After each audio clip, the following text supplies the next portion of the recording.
Alright, ladies and gentlemen, welcome back to another video. So, Zenless Zone Zero, you guys understand I'm going to be going in on this game when it comes out July 4th, so make sure you pre-register, get yourself ready. We're going to be doing a lot of content on this game. So I'm going to be doing two things. I'm going to be whaling and I'm going to be going free to play, probably both of them, and we're going to do content like we do for SLA, a lot of testing, a lot of content with free to play units, and a lot of pay to win units to give you guys the maximum amount of range for every player. Now, in the beginning, of course, you want to start off strong, so let's talk a little bit about beginner's guides. First off, shout out to Prydwen, always providing us incredible content. So their beginner guide was actually updated as of today, and I want to give you guys a full-on preview on what to expect from the game. So Zenless Zone Zero is an action combat RPG similar to Genshin Impact. The game is split into two modes, story and hollows. I like to think of it more like OPM. So not quite as big as Genshin, a little bit more condensed like One Punch Man World. Of course, with the Hoyoverse backing it, which makes a way bigger difference, of course, than someone like Crunchyroll or Perfect World. So in the story mode, you move through areas following along the main plot while defeating enemies and bosses. Fairly straightforward. And then hollow mode here, this is kind of the primary game mode that everyone's going to be playing. You'll be spending most of your time after up-to-date current content for story when you're done. Hollows are road-like experiences that sees you play through randomized dungeons with a team of your choice for rewards. And this is where most of it, the gameplay end game specifically, is going to be handled, right? Overall, the game focuses on exploring hollows using the HDD system, which is similar to a top-down roguelike dungeon. This gameplay consists of navigating the HDD game board to interact with events and complete combat encounters handled by your team of agents. Okay, we'll talk about the team of agents are obviously right here. So agents, this is what they are. These are the characters essentially in the game. So there are 3 free playable units in the game right away. You're going to be given 3 agents, Anby, Nicole, and Billy. They're right over here. You guys can see them. There's also a tier list, of course, for them as well, too. And they're all fairly good. One is an attack unit, one is a support unit, and one is a stun unit. So keep that in mind, okay? And they're all from the same faction as well, too. You guys can see their little icons there that indicate what they are, okay? Now, there are different rarities. So there's agents that are split into A units and split into S units. S units are more powerful and harder to get, of course, and they are going to be this yellow border behind them. Okay, so these are going to be the summonable characters that you're going to want to get, that are going to be the top tier characters most likely in the game. But of course, don't neglect your A characters, because a lot of games A characters actually come out fairly strong. So let's talk about the stats that are in the game and how you want to approach them. So HP, pretty straightforward. Your health points, you lose them, you die. Right? That's the whole goal. Attack, how much damage an agent does. Defense reduces the damage an agent takes. Impact, now this is new. Attacking enemies increases their days. A higher impact stat allows more days to accumulate with each attack. Crit rate, pretty straightforward, how likely you are to land a crit hit. Crit damage is the multiplier when you do land a crit hit. Penetration ignores a set amount of target's defense based on pen stat when attacking an enemy, very similar to defense penetration in most games, including SLA. Pen ratio ignores a percentage of the target's defense based on the pen ratio stats when attacking an enemy. Anomaly mastery increases the attribute and anomaly buildup when using attribute attacks. Anomaly proficiency increases the damage by said attribute anomaly. Energy regen after entering combat. Agents passively generate energy every second. The higher the value, the more energy gained per second. Energy generation rate will increase the energy generated through energy regen and attacking enemies, and that will obviously build up your specials that you can cast. Now, couple different attributes for characters. There are 5 different, let's call them attributes or elements, whichever one you want to call them. Fire, electric, ice, physical, and ether, okay? So keep that in mind. Combining agents with specific elemental attributes and factions in the same squad will allow you to activate their passive skills. Enemies come in different types and are vulnerable to different elemental damages. Fairly straightforward. We all understand how this works. Organic and corrupted are vulnerable to fire. Machines are vulnerable to electric. Mutants are vulnerable to ice. Okay, let's go into attribute anomalies. These are going to be important.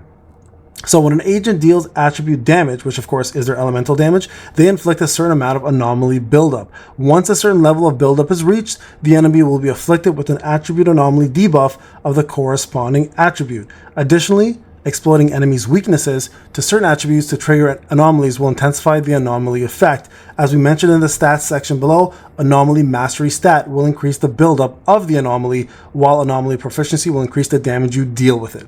Pretty straightforward, right? Clear as mud. I think we're all good so far.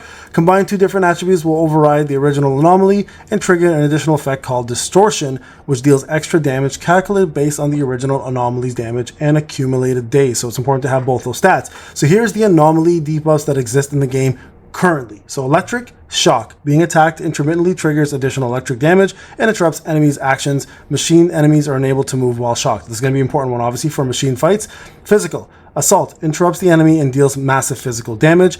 Armor break. Physical damage resistance is reduced for a certain period of time. Ice.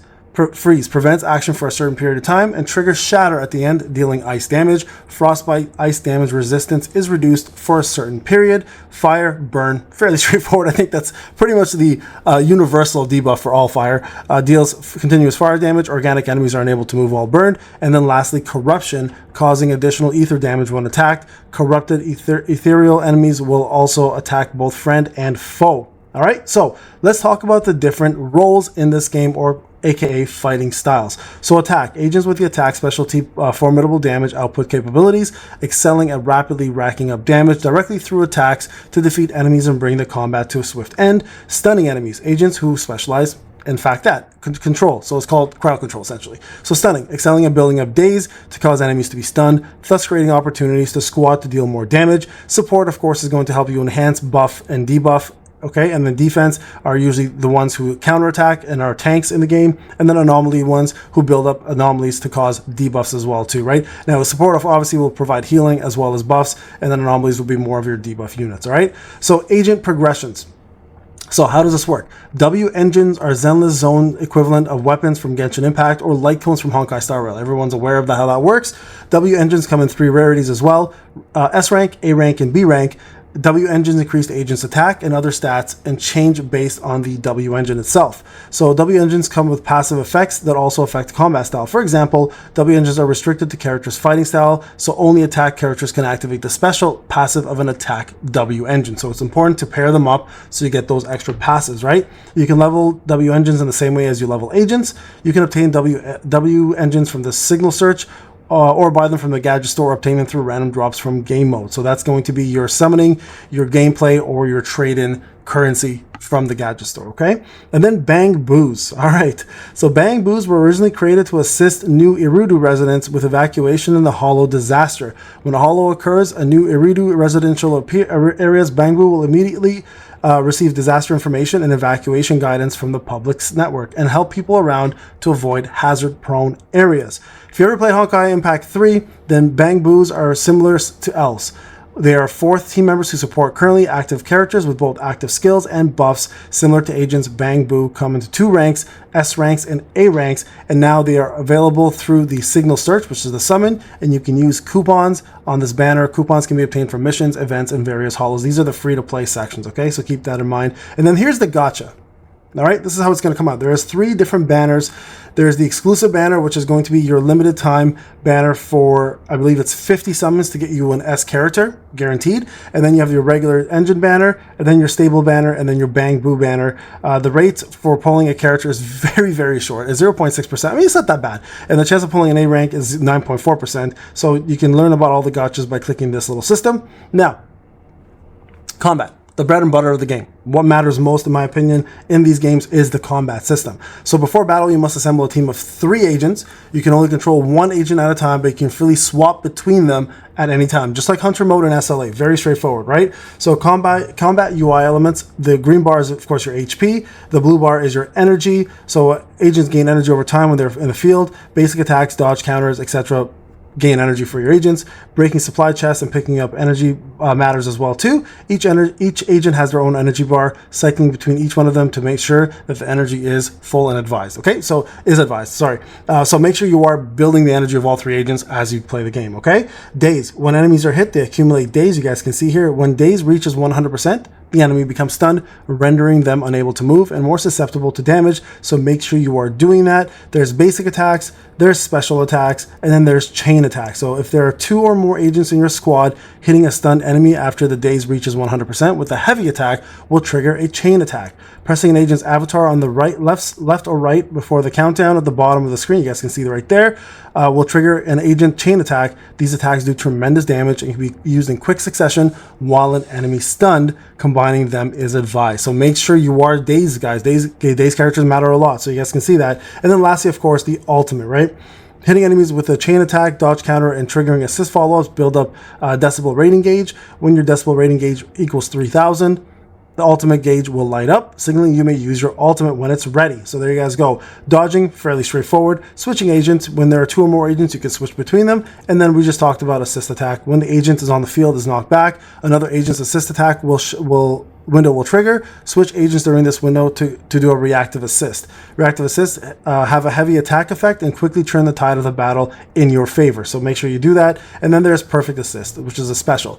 If you switch agents right before enemies attack, the flashing gold you guys can see right there, the agent will switch and consume an assist point to activate a defensive assist or an evasive assist.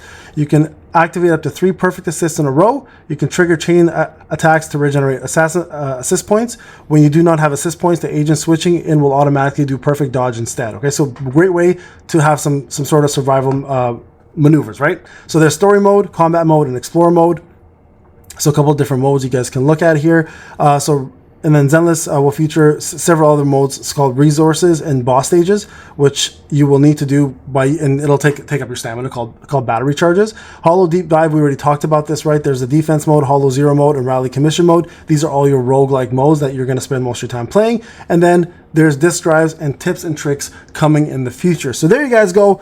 Full on, easy to read, easy to follow, beginner's guide. Check this out. We will do a more in-depth beginner's guide when the game is out, but to get yourself ready, you can go further into this. They have a lot of different material for you guys to look at. So click on these, for example, if you want to see agent progression and how it all works and what gives you levels up and how you enhance skills. Prydwen does a fantastic job putting their content together, and they do a lot of great work. So guys, take your time, read over this, and understand that this will be updated as the game is closer to release, because of course they may change things right before the actual global launch on July 4th. Remember to pre-register. This is Payne. Thank you for watching. Prydwen, shout out to you guys. I'll see you guys in the next video. Take care.